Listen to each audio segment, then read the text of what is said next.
안녕하세요. 반갑습니다. 박정윤 목사입니다. 5월 11일 말씀 묵상을 시작해 보겠습니다. 신명기 16장 13절에서 22절 말씀이 오늘 본문 말씀인데요. 절기에 대한 설명들이 기록이 되어져 있습니다. 절기는 우리말로 하면 명절입니다. 명절을 잘 살피면 사실은 그 나라의 뿌리나 그 나라가 중요하게 생각하는 것들에 대해서도 어느 정도 흐름을 볼 수 있는 것 같습니다. 예를 들면 저희 나라 같은 경우에는 농경사에서부터 시작된 구정 연휴 그리고 또 추석 연휴들을 우리가 중요하게 여기는 것들 지금까지도 우리가 볼 수 있을 거고요. 광복절, 3.1절을 통해서 우리나라가 식민지의 시대를 벗어났던 것들을 기념하는 명절을 그리고 또 국경일을 우리는 알 수가 있습니다. 미국도 역시 독립기념일을 상당히 중요하게 여기지 않습니까? 그래서 영국으로부터 독립된 그 역사를 그들이 기억하고 고백하는 것들을 또 간접적으로나마 우리는 알고 있습니다. 그래서 각 나라의 명절과 국경일을 살펴보면 그 나라의 역사와 문화를 알 수 있습니다. 절기는 사실 이런 명절이라고도 할 수 있는 아주 중요한 이스라엘 민족의 그 명절이라고 절기라고도 말할 수 있을 것 같은데요. 하나님께서 그들과 동행하셨던 그 역사들을 절기를 통해서 살펴볼 수 있는 것입니다. 하나 더 명절에 대한 이야기를 한다면 명절은 가족들이 함께 만나는 날입니다. 부모, 형제, 그리고 친척들이 함께 만나는 날입니다. 그러면서 가족들 간의 유대를 더욱더 강화하는 시간들을 갖습니다. 여호와의 절기도 마찬가지입니다. 하나님과 그 백성이 만나는 날입니다. 하나님의 은혜를 기억하며 감사하는 날입니다. 하나님의 백성들이 모여서 공동체의 의식을 강화를 하는 날입니다. 16절 말씀을 제가 한번 읽어보겠습니다. 너희 가운데 모든 남자는 1년에 3번 곧 무교절과 7절과 초막절에 내 하나님 여호와께서 택하신 곳에서 여호와를 배웁되 빈손으로 여호와를 배웁지 말고. 이스라엘에게는 3번의 큰 절기가 있었습니다. 무교절, 유월절이라고 하는데요. 무교절, 맥추절이라고 할 수 있는 오순절, 초막절이라고 하는 수장절이 있습니다. 무교절은 어떤 절기일까요? 유월절이라고 말할 수 있는 이 무교절은 출애굽을 기념하는 절기입니다. 모든 이집트의 장자 처음 난 것들이 죽고 난 그 엄청난 하나님의 기적을 경험한 이후에 이스라엘 백성들은 그 어린 양의 피로 구원을 받습니다. 이스라엘의 시작이 바로 이날부터 있는 것입니다. 이날은 어린 양을 잡아 먹습니다. 온 집안을 뒤져서 누룩을 제거하는 날입니다. 한 주일 동안 누룩 없는 딱딱한 빵을 먹습니다. 그러면서 그날 주신 하나님의 은혜, 우리를 구원해 주신 하나님의 은혜를 다시 기억하는 날인 것입니다. 맥추절은 어떤 절기일까요? 맥추절은 봄의 추수가 끝나는 날을 기념하며 절기로 지킵니다.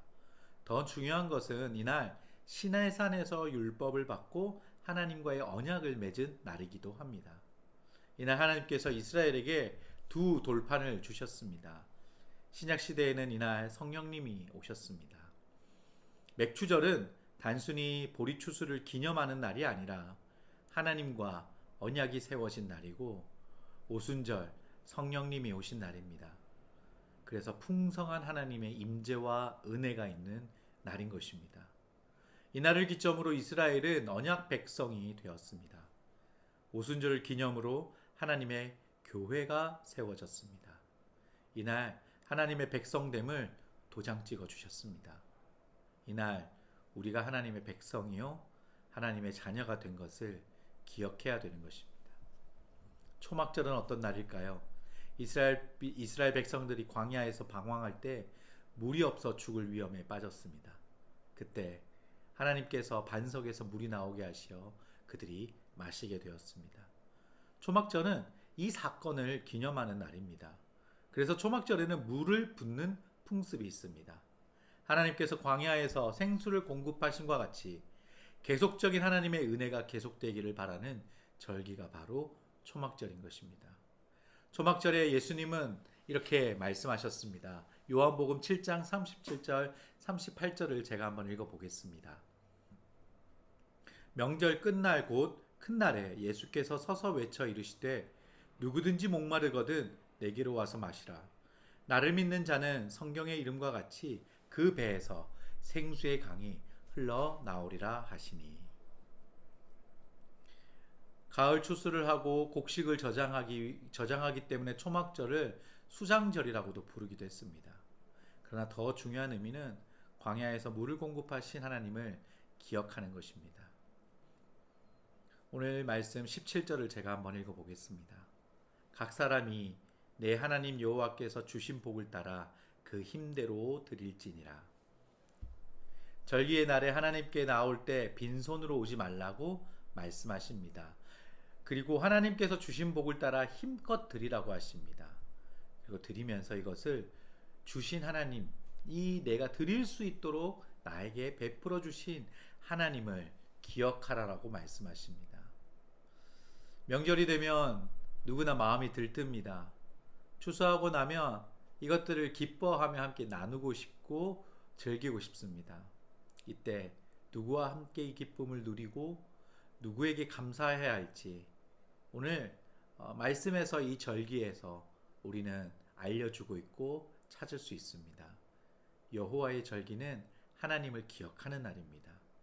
여호와의 절기는 하나님의 백성을 하나님 백성으로서 다시 한 번 더 보호받고 지킴받는 날이 되는 것입니다. 절기는 축복이고 즐거움입니다. 이 즐거움을 하나님과 함께 누리는 것입니다.